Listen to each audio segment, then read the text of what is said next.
Going over Robinhood stock here, currently now at 56.89, up about like 45% during the last month. And if we're looking at it today, just up about 4%. We are now above our prediction here of $54.42. Back when Robinhood was ranging between $34 and $40, that's where I was saying this is a really good dip opportunity. It was close to the 200-day moving average. And again, I thought that was a really good dip opportunity for adding a big position. I mentioned between 40 and 46.70. Didn't mind adding a small position or a medium position. And again, 40 to 34, a big position there would have been really nice, as we've rid it basically all the way up to $56.84.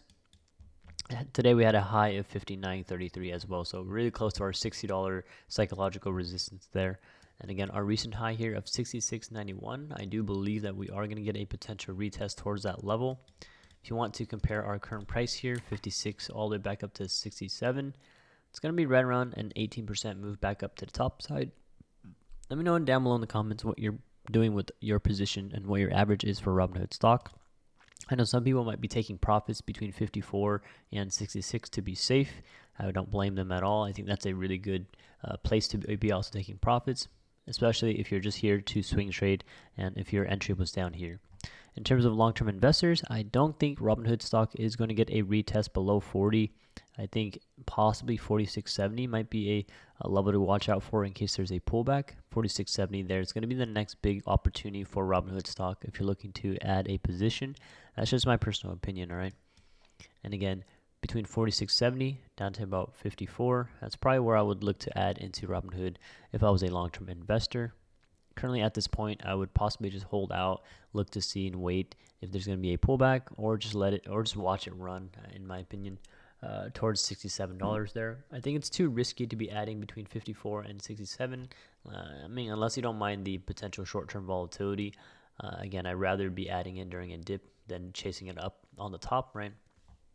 And like I said, right now it's pretty high from its lows. So personally, I would wait for a pullback to enter into Robinhood stock.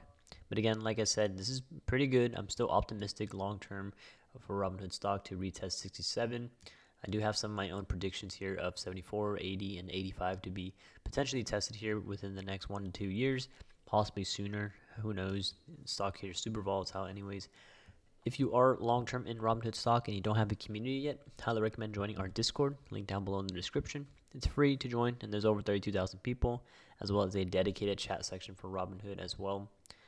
If you guys do want to join our Patreon, we do have a 90% off permanent discount right now as we're celebrating our 5-year anniversary. Live entries and exits on stocks and options from multiple analysts. You can view those, again, in Patreon, link down below. It's going to be optional, okay? Thanks, guys, for watching, and we'll see you in the next Robinhood video.